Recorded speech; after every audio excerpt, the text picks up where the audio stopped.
I'm JMC64. Welcome back to the YouTube channel. In this video, we're going to be going over the breeding styles from Demon Slayer. So, just like I did my Attack on Titan series, I explained one Titan for each video of all the 9 Titans.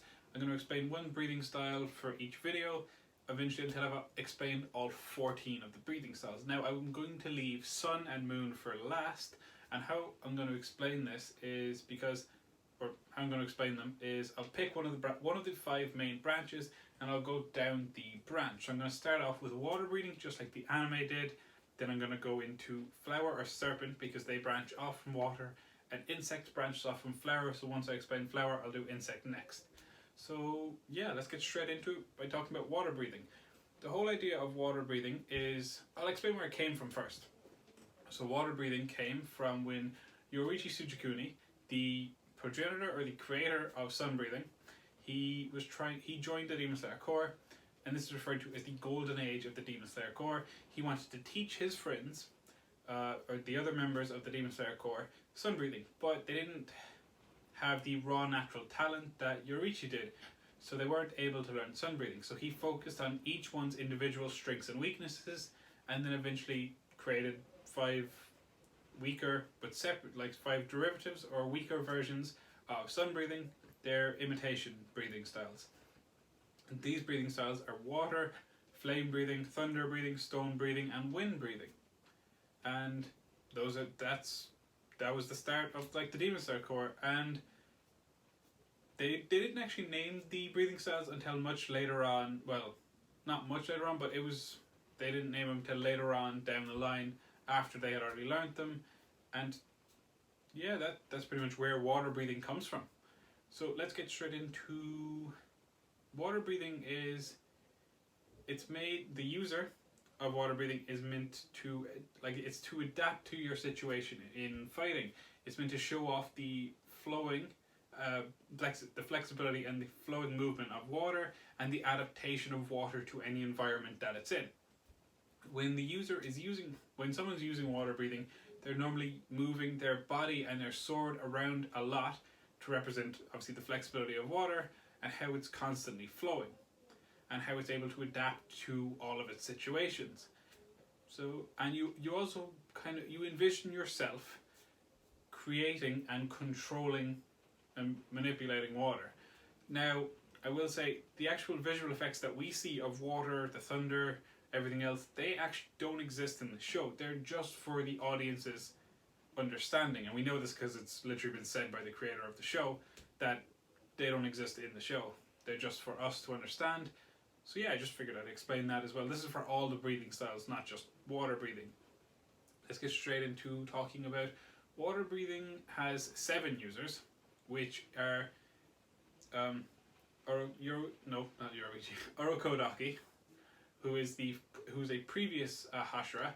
You have Giyu Tomioka, who is the current Hashira in the show. You have Tanjiro Kamado, who is our protagonist in the show. You have Makito. You have Sabito. Oh Jesus, man! I'm sorry, these names are getting me today. My English. You have Sabito. You have Makimo, and you have Oikanzaki. Makita was the other one, not Makimo. I said Makimo twice. Yes, so those are the 7 main cast users, of the main people that we see use it. We don't really see other people use it, but we know they do because it is the most common and easiest one to learn. Now, this in no way makes it weaker than the rest of them, as we know that most forms, or all of the forms besides besides sun, all of the breathing styles besides sun and moon are the same strength. Whether one's stronger or not actually depends on the user. And just because a breathing style is weaker than sun breathing doesn't mean it's not just as good, because if you look at the Mist Hashira, he's using Mist Hashira, which is a branch off of wind breathing. Now, they're the same strength, but they're both weaker than sun breathing. Yet Tanjiro, who can use sun breathing, would lose to the Mist Hashira quite easily because the Mist Hashira is stronger in general. It doesn't mean that if Tanjiro suddenly learned mist breathing, he would now be able to rival him. That's not what it means. It's because he is a stronger person that his breathing style, when he's using it, is stronger than sun breathing when Tanjiro is using it. So that's just, I want to express that they're all actually the same strength except for Sun and Moon, which does confuse some people because everyone's like, oh, how do you rank them weakest or strongest? You don't. They're all the same strength. It's down to the person who uses it. There you go. So let's talk about, there is 10 forms technically. We do have a secret, not a secret, but we do have an 11th form, which is used by Giyu Tomioka. We see all of the forms actually being used in the anime in season 1, which is really nice. But yeah, this is an 11th form which was only used by Giyu Tomioka. Technically, water breathing only has 10 forms. And we're going to start off with, it is Water Surface Slash, which is just a vertical slash, like, you know, top of the water surface is horizontal.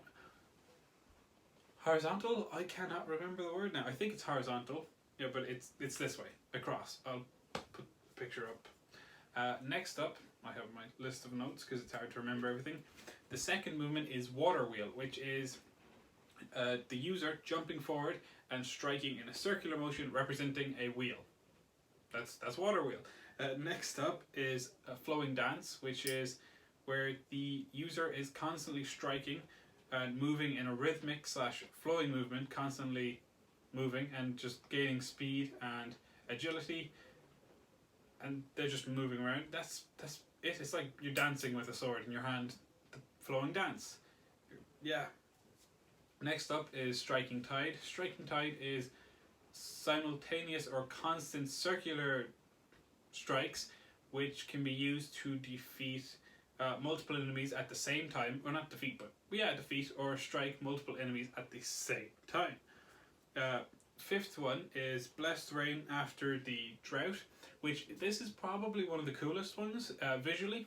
It is the one that Tanjiro used in the Spider Forest against the Mother.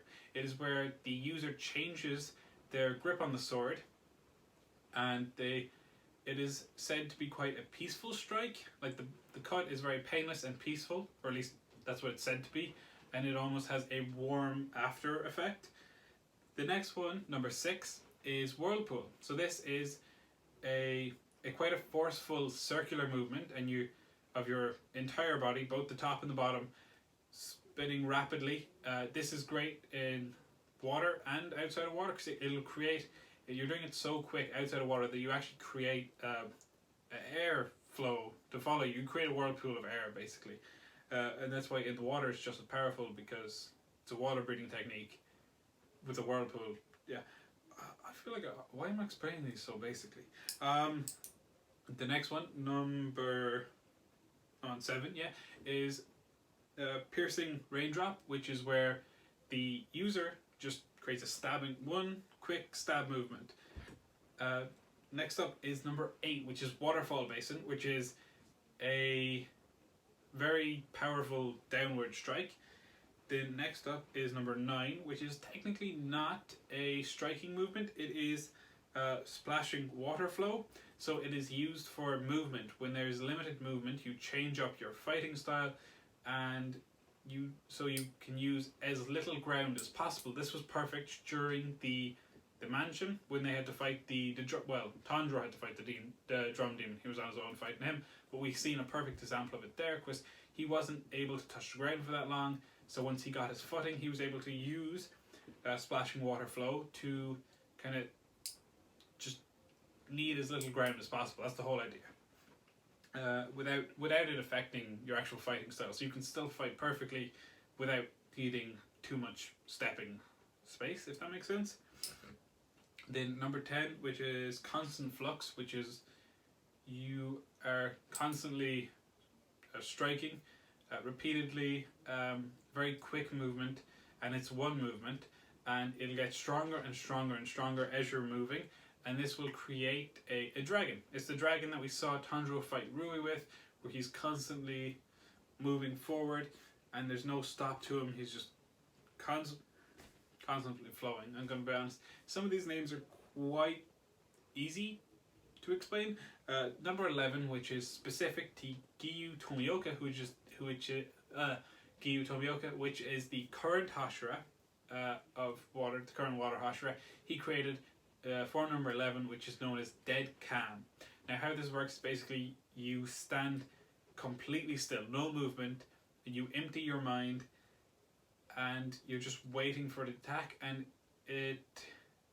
you kind of become one with your sword, and you're able to reflect and defend and attack that everything that's coming at you. Your mind just goes blank. That is water breathing explained. Let me know what you want to see next. Do you want to see flower breathing or serpent breathing? Hopefully you guys have enjoyed this video. Hopefully I wasn't too confusing talking, because this was a lot and I'm kind of rushing to get it done. But yeah, hopefully you guys enjoyed. If you did, leave a like, subscribe. Hopefully you know more about water breathing now.